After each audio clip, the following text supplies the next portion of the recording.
Hello and good evening. Welcome to the Scottish Football Show special, powered by the Rangers Rabble podcast, as a build-up to Scotland versus the Netherlands at the Johan Crujiff ArenA. Delighted to say I'm joined by Connor and Lewis to chat through the lineups and some other bits and bobs before kickoff. Connor, how are we doing? Aye, not too bad. Looking forward to the game tonight. I hope we can maybe cause a wee upset and take a decent sized scalp. It's maybe not the old Dutch magic in the past, but it'll still be a tough game, I'm sure. 100%, and really looking forward to it. Lewis, delighted to say you're in, and you've got loads to offer tonight. Aye, we'll see with that. I don't know about that. I'll try my best to be as formative as possible, but you know what? It's not the greatest thing in the world, international friendlies, but it's better than no football, I suppose. So it'll be nice to see this Scotland squad tested against another decent side. We've obviously not been that great as of late, considering the opposition we've played, and I think that'll be a similar vein against Holland, but you never know. Listen, one thing that does make these friends a little bit more easy to swallow is the fact that we know we're going to a major tournament in the summer for sure. Just before we came on, the team news broke, so I'm going to pull that up to start with. Connor, if you haven't seen it, people in the comments, it's Angus Gunn in goal, Patterson, Porteous, Hendry, Tierney and Robertson, with Gilmore, McTominay and Christie, McGinn and Shankland. First thoughts, Connor? First thoughts, I'm quite happy with that as a starting lineup. I'm delighted that Lawrence Shankland is finally getting his start. I think he's more than earned that. And it's bizarre that if there was any question over whether he would start. I think it just comes to the fact that Steve Clarke has been very set in his ways in terms of starting Lyndon Dykes or Che Adams usually. And when even the last international break when Shankland was in the squad, it was only a couple of cameo appearances off the bench he made, which didn't make much sense because it's not like he had been off a long way up for injury or anything like that. He was still in good form and we just didn't use him as much as we should, albeit he did score a pretty crucial goal to earn us a point in Georgia. So even with a few minutes he still finds the net, and that's what we need, and I think he offers that. I think compared to Adams and Dykes, he's a natural goal scorer, whereas Dykes and Adams are kind of, they'll get you a few goals without question, but they're probably stronger at holding up and creating the opportunity for other people than taking it themselves first time. So delighted with that. And it's pretty much what I would have expected for that sort of squad tonight, I must admit. Lewis, anyone jumping out there other than Shankland? I know Steve Clarke spoke about trying something different tonight, but it doesn't look that different, does it? Other than Shankland, I don't see any invention there. I wonder if in a year's time when Lewis Ferguson has moved to Juventus for £30 million and he's scored 10 goals in a season for a Serie A winning football team, if he'll still not get a game for Scotland. I just don't understand what Lewis Ferguson needs to do. I mean, he is by far probably the best performing midfielder Scotland have got this year. Maybe argue John McGinn. But other than that, I don't understand it. I really don't. And it does worry me slightly because I think this will be very close to what we'll play. It's not the worst team selection in the world, but like Ryan Christie, has he been watching Ryan Christie this year? Because Ryan Christie's been like a defensive midfielder for Bournemouth. I was going to say he's playing deeper, isn't he? He's not been playing in a 10 at all. And we know he's capable there, but you want to play a player as familiar to their position as possible. And is that who you'd have took out for Lewis Ferguson? You'd have took out Christie and put Ferguson in there? No, actually, I would have took Billy Gilmore because I don't think he's been pulling up any trees at Brighton. They've been a bit up and down this season. I would have had Lewis Ferguson in there next to McTominay. And then John Sutton getting a start is baffling. I mean, Jack Hendry's playing literal farmers. I know you've got the likes of Ronaldo out there, but it's Ronaldo and then farmers. It's a worse quality league than Scotland. And John Sutter's just off the back of being potentially man of the match against Benfica in a game that we lost. So some strange selections, but we'll see how it plays out. Obviously, we've got Tuesday's game against Northern Ireland as well. So those players Lewis mentioned, Connor and Ferguson and Suter, maybe getting kept to see what they can do from the start there. Connor, Lewis spoke about the results of late. No wins in 5, albeit we've lost to England, France, and Spain in that run. Drosby, Norway, and Georgia. Is that the thing that Steve Clarke needs to get better at? Is sort of competing against this calibre of opposition? I know we got the win against Spain earlier on in the qualifying campaign, but we've been sort of nowhere near it in terms of laying a glove on the elite nations, as it were. Yeah, 100%. I think part of it has to do with you've got to get the mentality into the players that they need to keep going even when they've sort of got over the finishing line in terms of qualifying, which is what's happened. They've qualified basically, at a canter, and that's huge credit to them. That's because they won the first 5 games on the trot in that group. So by the time they came round to playing Spain, Norway, and Georgia, it was a done deal. I mean, okay, they still needed to get another point to be sure, but it was always going to be the case that so long as Spain took care of Norway, which they did, then we'd have been through regardless. So I think, I don't know if the mentality maybe slid a little bit, particularly after the Georgia game, and you just kind of let that go. But as you say, though, we have to be more competitive with these teams, and we've shown in certain games on occasion that we can be. We bet Spain at Hampden.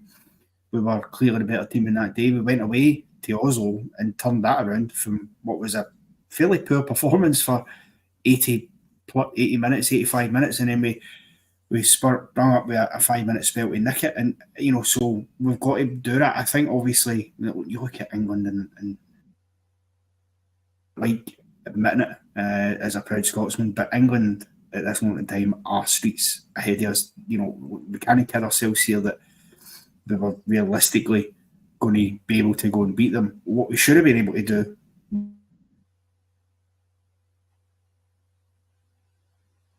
And he's just gone at the key point there, isn't he? Like that sinister look he's giving us. All right, Lewis, I think the point he was trying to make is about maybe getting a bit closer to England, and it looked a bit easy for them on the night at Hampden in places. I know you've not been shy at all in sort of saying how world class their squad is, and there's probably no comparison. We do have positives on our side, but it's more about that team ethic, certainly with this Scotland squad. I mean, 100%. Listen, none of us on this podcast certainly like to admit it, but they are probably the superior footballing nation right now. I think it's only France's squad that had a candle to them, to be honest. And even then, I would probably go for England. There's no comparison between Scotland and England right now. You would really struggle to even put any Scotland player in the 23-man squad they would take, other than possibly Andy Robertson, who's been severely out of form and injured as of late. So there's a massive gulf of class in there. And I think it's important to be realistic into this tournament. We were all high on the performances in the Euros, and some of them were excellent. But listen, we've still got some big weaknesses in Scotland. The centre-back position is very, very worrying. And the fact that, in my opinion, who our by far best centre-back is probably not even going to start, and John Suter is even more worrying. I think Scotland probably would have been better with a back 4, but we've got a manager that you can't trust to implement that, so we need to be safe and go with the back 3, and it does leave you with certain game plans. You can't exactly play expansive attacking football, but that said, I think we've got a good chance to get through the group. Even a bit of an outside chance of winning it. Listen, the first game's a free hit for us.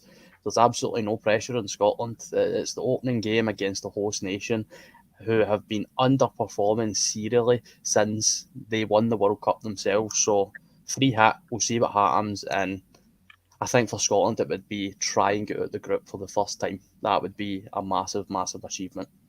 Certainly more chance of that as well with the new format. Connor, just to come back to that centre-half position, because obviously Grant Hanley pulled out, Scott McKenna pulled out, the manager chose not to bring anyone in, which Strange maybe tells you a lot in the sense that he doesn't think there's anyone on the periphery there. I think maybe you think of a Liam Lindsay maybe, or someone that could have come in and maybe made a claim, but no one called up to replace that. You look at the bench today, 3 goalkeepers on the bench. It's just it's a bit of a closed shop in terms of getting new players in. Yeah, listen, I think obviously in terms of not bringing anybody else into the fold, on one hand I get it, on the other hand it slightly disappoints me because these are friendly games, you know what I mean? So albeit they'll be competitive, these games should be the opportunity to experiment a bit, to call somebody up that's not had that nod in the past, you know what I mean? That's what he should have been doing. So for me, I'd like to have seen him look and give people a try, because you're not realistically, once the Euros start, it then becomes a case, is it too big a gamble? Whereas in a friendly, I mean, I'll say right here and now, I can't see why you wouldn't have picked up the phone to Lewis Mail, for example, and said, listen, very good point. A couple of spots gone here, people have pulled out, bring him into the camp, even if you don't necessarily use him. It's good experience and exposure for him being in and around that camp, and he is clearly somebody who is a future Scotland defender. There's no getting away from it. I mean, he's 24, so he's had an incredible season at Kilmarnock with the performances he's been putting in. So I would have liked to have seen a bit of initiative like that for Steve Clarke, instead of just going, no, they've pulled it. I'm not going to call anybody else up because I don't fancy anybody else. I mean, you mentioned also Liam Lindsay as well as another option. So yeah, I'm disappointed in him there, because if it's one thing I would criticise Stevie Clarke about, he doesn't have enough imagination at times. I think he's very, very stuck in his ways of, this is my squad of players that I have had that have came in this journey with me, and I'm sticking with them. And that's admirable, it's applaudable. And as I said before we come on air, when I had a look at our pool of players, he doesn't have great choice, but you can give people opportunities in these situations to prove themselves to be good choices for you at international level, and particularly with the defenders, because I always think there's always spots up for grabs there if people turn in shifts. Listen, if you're joined us on YouTube, do like, subscribe, get your comments in. Delighted to see David P's joined us. If you saw us laughing earlier, David's left a lovely comment that I can't really bring up at 7:15 on a Friday night. William makes a good point as well. I won't bring the comment up because there's a bit of censoring needing going on, but he says, Steve Clarke, shame on him for not bringing anyone in. He's done the same before. How the hell will we ever know if players are up to the job, Lewis? I mean, we had a slight discussion on this before we come on air, and he's a very limited manager. He's very, very defensively minded.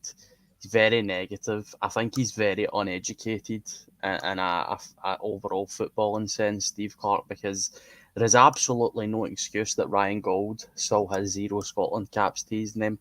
There's zero excuse, absolutely zero excuse. When you're still calling guys like Kenny McLean up to the squad and bringing in a goalkeeper that's played 4 games and picking 4 goalkeepers for a start, like, get out of here, man. Seriously, that is just nonsense. It's absolute nonsense. Just for a bit of clarity, right? Ryan Gold, who plays in the MLS, right, a league that is far superior to the SPL, for example. First season, 13 games, 9 goal involvements. Second season, 20 games, 14 goal involvements. Last season, 24 goal involvements in 30 games. 24. There isn't another Scottish player across Europe that has numbers like that. And I understand that, the level of the league is different, but there is certainly a place in this squad for somebody like Ryan Gold, and plenty of others who I'm sure will go on about. Like, Lewis Mail's not a bad shout. Danny Armstrong would have been a fantastic shout, considering that Nathan Patterson isn't kicking his own arse at Everton. And Aaron Hickey is a bit of a doubt to even make the tournament. Why not call somebody like Danny Armstrong, who is perfect for that right wing back slot? He's absolutely perfect. He's got like 16 goal involvements for Kilmarnock this year. These mean nothing. These games, they mean nothing. They're for experimentation and tactical, look into the tactical side of how he's going to play and trying out different players, and he's just done nothing except bring an extra fucking goalkeeper. Why do you think that is then, Lewis, in terms of the fact that people like Ryan Gold, for instance, are being ignored? Can he just be with turning our nose up at the standard of the MLS? Because we've seen before Johnny Russell's been called in from there, for example. So there's got to be more to it than that. It's blind loyalty. It's as simple as that. He's not the first manager. I think the England squad will probably reek of blind loyalty as well. And that's what it is. It's guys that got him to a certain place once upon a time, and he's struggling to let these guys go, ignoring the fact that they're not good enough to progress. And it's nonsense. Like I said, Ryan Gold, Danny Armstrong, Lewis Mail. I mean, Lyndon Dykes, I think he's played like 3 games this year. And he's going to go, and he's probably got a half-decent chance of starting ahead of a guy who is in the top 50 performing strikers in Europe, in Lawrence Shankland. Top 50 in Europe. If he was playing for Rangers, it would be top 10. Do you know what I mean? It's just nonsense. It's absolute nonsense. And we started this half positive, but whenever we start talking about the manager, I don't think he's good enough. I think we could do so much better than him. And I think if we are to fail in this tournament, it will be down to him and not the quality of squad. Well, let's keep it on the manager then. I was going to save that till a bit later on, but Connor, Lewis has brought up quite passionately there, and ordinarily, if a manager gets you to, 2 Euro tournaments and up a promotion in the Nations League, it's a positive, it's a success. But there still seems to be that stigma around Steve Clarke and around his lack of maybe imagination, as Lewis put it. Yeah, I think there has been, and I think the thing to say first and foremost, like you said there, you can't question the fact that he is, in terms of what he's been able to achieve in qualifying for tournaments, he's our most successful manager since Craig Brown in 1998. He's done more than anybody else. Back-to-back Euro tournaments, qualifying for 2 out of 3 possible tournaments. Moreover, that was the first time that we've qualified for a major tournament automatically from a group stage. I think since the mid-90s as well. So, there's a lot to like about what he's done, but I do think he's very stubborn in his ways and in who he likes to pick. And I just think sometimes, I remember when he first came in the door and some of these early squads, I don't know whether he's maybe felt as if he was stung once or twice with them, because we can't forget some of these early squads weren't great. A lot of it was Kilmarnock reunions for him at the time. He had guys like Eamon Brophy, who, with greatest respect in the world, should not be a Scotland striker. He's not at that level in his slightest. But this guy was getting into the squad before somebody like Lawrence Shankland, albeit at the time maybe wasn't ready. Guys like that. I'm pretty sure Greg Kilty at one point was in the squad. Along with some others. Stephen O'Donnell's been he was a regular for a long time for Stevie Clarke, even played in the Euros, and barring the fact that I will give him that he had probably his best game down at Wembley in the second game for his O'Donnell. Other than that, I can't see why he was so regularly picked, because he was never consistently at a level you need to be at to be playing internationally and against big teams and big tournaments. And I think maybe because of all that, he's taken a more cautious approach and just gone, well, these players have worked for me. They've done the job that's got me here so far, so I won't change it. But you do have to look at it, because, see, ultimately, there'll be life after Stevie Clarke when he leaves Scotland, which, who knows when that could be. That could be, I personally think he'll have another crack at getting us to a World Cup. And then I think if he doesn't get to the World Cup in 26, I think then he'll go. I know Lewis turns his nose up, but the reality is... Did you see his face? It was a... The SFA aren't giving him his jotters anytime soon. That's it. He's got credit in the back. Yeah, and unless he walks, then he'll be there. But he does have to show more initiative in bringing players in, because one of your responsibilities as a manager, and I think, and I know there'll be people in this chat who won't like the name I'm about to mention, but I think he deserves some credit. I think Gordon Strachan done that very well at Scotland. I think he laid good foundations for Stevie Clarke to pick up, in terms of he did give a lot of different players opportunities in the squad, including the fact, by the way, I'm pretty sure it was in 2014, which would have been one of his first squads, he did call Ryan Gauld up to the squad. He didn't use him in the end, but he was called up. So he certainly laid good foundations that Stevie Clarke could come in and pick the bonesy, albeit there were certain players he picked again, the likes of Stevie Fletcher and that, who are past their sell by date, but at least that's what we've done. That's what Stevie Clarke's got to do. Because he can't let this squad get to the point where they start aging out and he's not giving any younger guys a shot. So the next manager comes in, is hamstrung with an inexperienced squad because they've not been given opportunities. So I do think he's got to start doing that, and use these games as the opportunity. I think I nod as well to Alec McLeish as well. I think some good luck also. Lewis, just let's have a quick look, if we can, at tonight's opponents. As Connor said at the start, maybe not the Dutch of old, but certainly some household names in there. You've got big Virgil van Dijk, obviously, Memphis Depay, Xavi Simons, who we know well as Rangers supporters, Jeremy Frimpong, I think, gets his second cap, so it's certainly going to be a test. No, it certainly is. It's a far cry for some of the older Dutch teams, but there's still some massive quality in there. I mean, Virgil van Dijk, I hate the big man, but I think it's probably bred from jealousy quite a lot, to be honest, because he's a tremendously good-looking and tremendously talented football player. So, Jeremy Frimpong, since he's left Celtic, is just absolutely exploded. He's probably playing for one of the best teams in Europe right now, and his numbers as a right back. I think, granted, he's maybe a right wing back, right mid, but his numbers are outstanding. Nathan Ake, treble winner.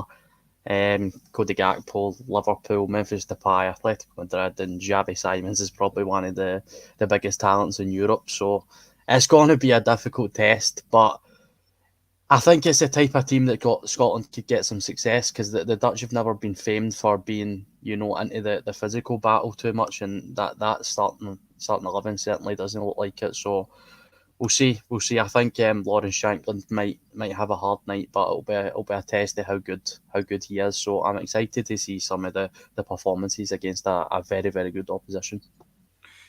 Just on Shankland, Lewis, because Connor spoke briefly about him at the start, and I wanted to ask you the question. I don't want him to be judged on tonight. I'd like to think he'll get a shot on Tuesday night. You mentioned about Lyndon Dykes probably going to start in the Euros. The trouble Lawrence is going to have here is that Shea Adams and Lyndon Dykes have got, as a phrase I used moments ago, credit in the bank with the manager. They've done things in the qualifying campaign that's going to make them, get on that plane, whereas Lawrence has only got a couple of games now to try and shoehorn his way in ahead of these two. Well, that's your problem right there. That's a problem with the manager, because that should not matter what they've done in the past, because that's irrelevant. It was in the past. What matters is who's on form right now and who's performing right now. Like I said, Lyndon Dykes has barely kicked the ball this season. Che Adams is playing all right. I think he's in double figures in the Championship, but it's a far cry from Lawrence Shankland, who is, like I said, he's in the top 30 performing strikers in Europe, and it just can't be ignored. He's getting into his prime. I think he'll obviously get a big move. You're hoping he'll get a big move next season, maybe to Rangers, and I do genuinely think he's the best of the three as well. I think he's the most talented striker. I think he's the best finisher. I think he's maybe not the most physical out of the three, but he's the most intelligent with his physicality. He doesn't just lump it about for no reason. He knows how to shift his body weight. He knows how to entice defenders. And you say that, but he scored against, what was it, Georgia? Was it a draw he got us? Yep. So there's a wee bit there. So I really pray that he does something tonight. And do you know what? I pray he scores a hat-trick, because then Stevie Clarke has no choice but to start him. But you just know it's going to be Lyndon fucking Dykes for some reason that starts that game against Germany. Listen, there's still plenty of time. We can but hope, Connor. Just in terms of a final word sort of on the Dutch, looking at the previous results, you look at those Ireland games probably as a marker. They won both of those sitting narrowly by one goal in each game. Maybe tells us that we can sort of get at Holland. I know that Ireland scored over there as well, so it's maybe a chance. Sorry, Ireland scored at home against them. Sorry, maybe a chance for us to get at them. We played them just before the last Euros, albeit in an empty stadium in Portugal. Got a 2-2 draw. Steve Clarke will know bits and pieces about this Dutch side, and you're hoping he can utilise that in this one. Yeah, hopefully. I mean, look, I think Lewis marks it off pretty well. Where I start side in terms of the physical side of things, and I think that's probably the way to go with it. You'd like to think that Steve Clarke might have one or two things that he'll have prepared for and have up his sleeve. I mean, it's one of these things. I think sometimes you've got to be careful that you're maybe not too reactionary. Like I'd rather see us go out there, try and be on the front foot, and just try and be a bit, proactive and go. We're not going to be intimidated by you. Yes, it's your backyard. Yes, you're the bigger team according to rankings and stuff. But we believe that we can get this result, because the one thing that's important amongst it all we were talking about earlier as well is the fact that we do not want to go in to Euros off the back of 0 wins in 6 or 7 games. That's not a good way to go into a tournament. You know what I mean? That kind of can put you in a downer on that momentum that you look to build. And okay, we'll be favourites, I'm sure, on Tuesday to beat Northern Ireland, but the point still remains. You just can't, for me anyway, we need to try and get a result. If we can get a draw tonight and then beat Northern Ireland, I'll be quite happy, to be honest with you. I think I'd be more than delighted with it. Okay, now we've done something a wee bit different just to finish off the build-up before the game kicks off. We asked the guys to sort of pick their 23-man squad heading to Germany. I'm going to go with Connor first, Lewis, because I know yours is slightly different. So we'll go with Connor's first. He's went traditional. Connor, tell us what you've got.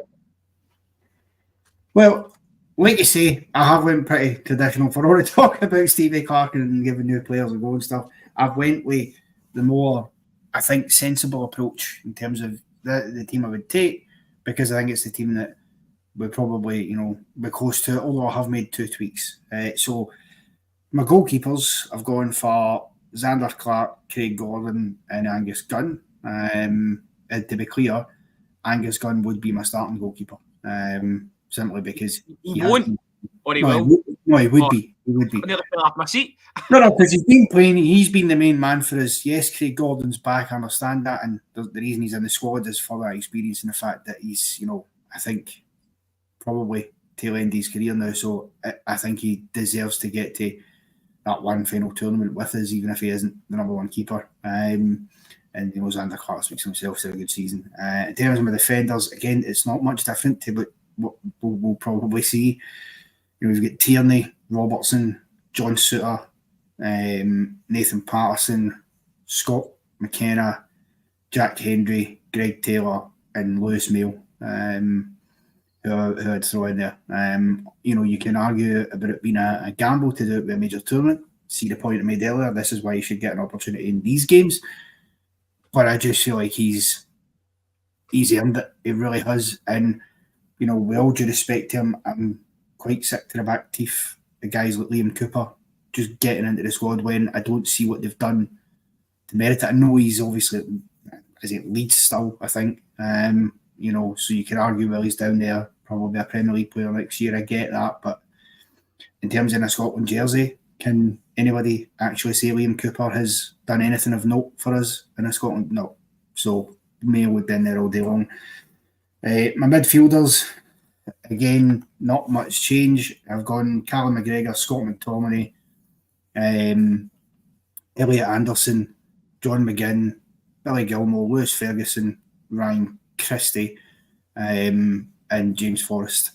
And then my forward 3, Dykes, Shankland, and Adams, because personally, I didn't see another Scottish striker that would be in there. So, yeah.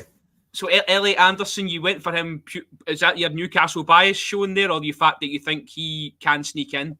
Because obviously he bemoaned about the manager's training. I would suggest ties have been severely cut there.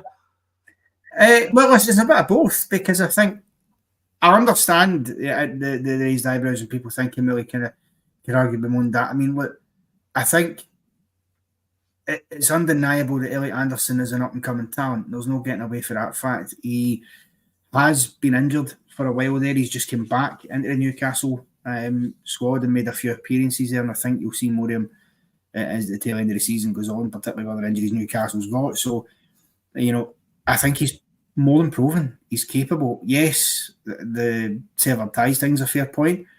I don't think you can ever say never in a squad. I don't think it's a Ryan Fraser type of situation, for example, where he just point blank refused, and then the next day he's pictured it doing training, his club and all the rest of it. I don't think it's quite, the middle finger like that. And to be fair to Elliot Anderson, he did have legitimately was carrying a bit of a knock at that time as well, which maybe caused him to hesitate. But I do think if he steps up for Newcastle, I can't see why he wouldn't be in the manager's thoughts to go. And yes, I admit there's a bit of bias there, but I genuinely think he's a smashing player, and I think he deserves at some point to get into a Scotland squad.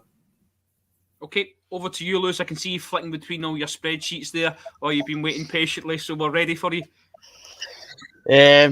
Well, listen, it was billed that I was the risk taker with my squad, but Big Connors threw a couple of spanners in the works there. I was surprised. The James Forrest shout was brave.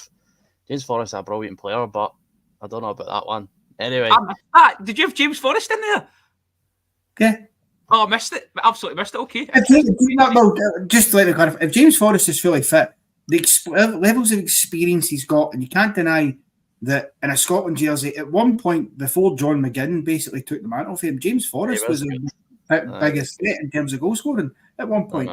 And then McGinn, I understand obviously he's injuries and stuff, but I still think he's a crack player.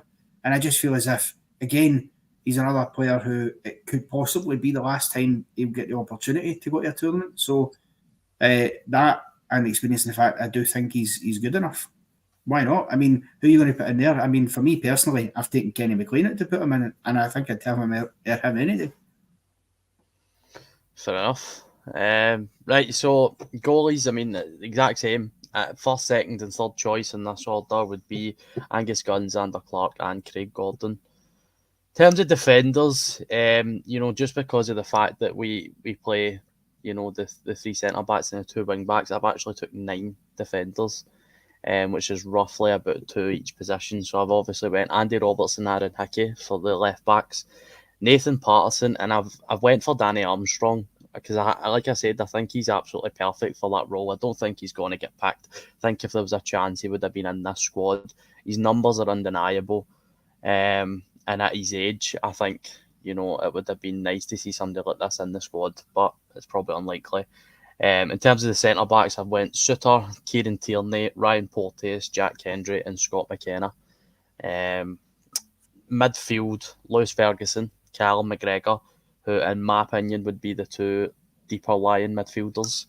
And then I would have Scott McTominay and John McGinn a bit further forward. And covering that area, I would have Ryan Christie, Billy Gilmore, Ryan Gold, again, another one that I know that's unlikely, but he really should be in the squad.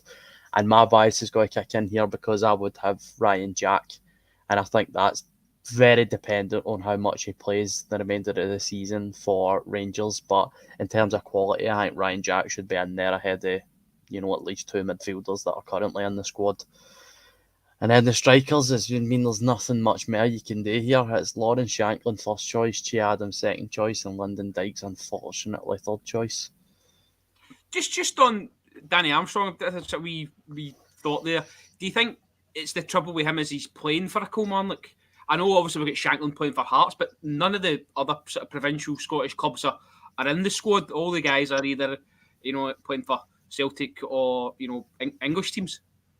Well, there's another issue with the man's, the way he thinks about his selection, because when he was closely linked to Kilmarnock, like Connor said, he was bringing duds like Eamon Brophy into the squad, but when Kilmarnock are actually performing, and because he's not involved, somebody like Danny Armstrong and Lewis Mayo doesn't get a look in.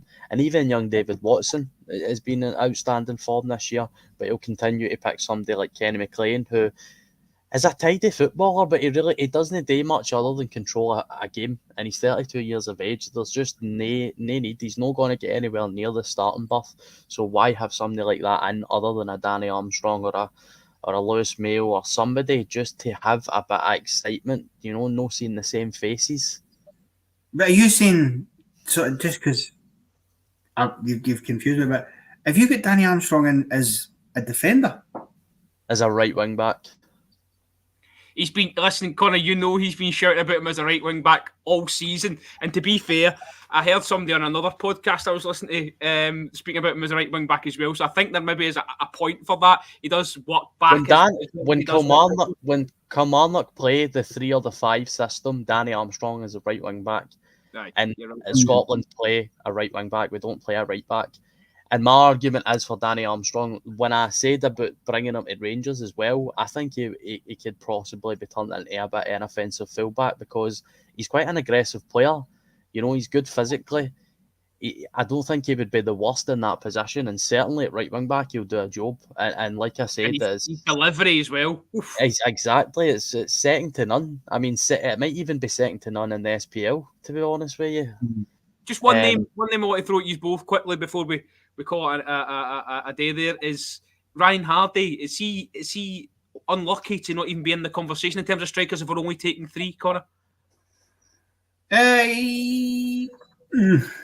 Possibly. I think the challenge is for Ryan Hardy, and I'm pretty sure, I may be wrong, I'm sure he has been in a squad before.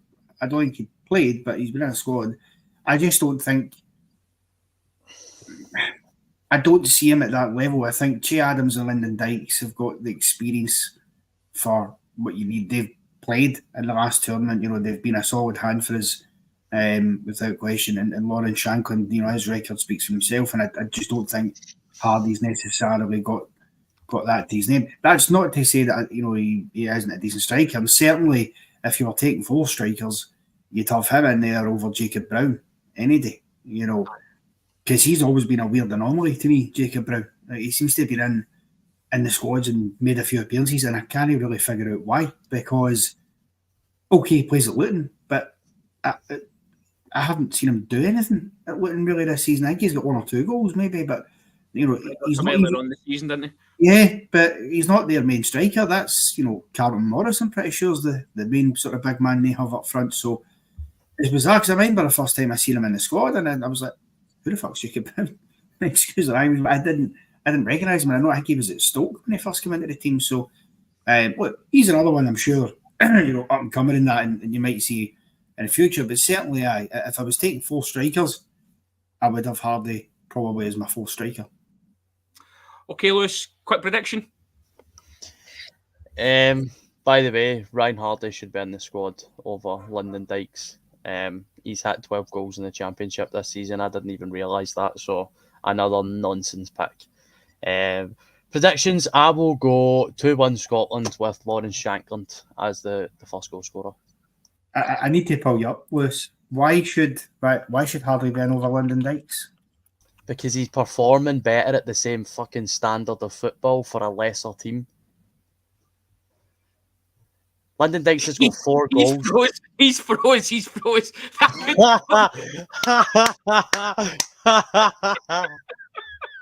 Right, end the show before he can come back. Go. That looked like he was taking in what you were saying, but he genuinely frozen. Okay, we are back at full time for a quick reaction. He's waving. He's back with us. Yeah, I'm back after having tried to pull Lewis up. I didn't even hear his point because the fucking thing froze. He basically said rather politely that Ryan Hardy scored more goals at the same level. Well, okay, in terms of club, yeah, but Lyndon Dykes has scored more goals at a higher level for Scotland. Right now, he's not the captain, so that's a nonsensical argument. Yeah, but he's scored 9 goals in 30-something appearances, so he's averaging a goal every 2 or 3 caps he gets for Scotland right now, Lyndon Dykes, and he's got that experience against these big teams. So I don't have anything against Ryan Hardy. I just think Lyndon Dykes is a more experienced hand at this moment in time, and going to a major tournament, yeah, I can see the argument. I wouldn't be taking Lyndon Dykes out of my squad to put Ryan Hardy in. Okay, well, we'll leave it there because we're running out of time. Connor, quick prediction. 2-2, a wee Desmond. 2-2, and I'll take a Shankland brace as well, just for Europe. I'm going to go 0-0 because I just love football, so I'm going to go 0-0. Right, guys, as I say, join us at full time. Get your notifications on. We'll be on for a wee blather about the game. Enjoy it, and we will see you at the full-time whistle.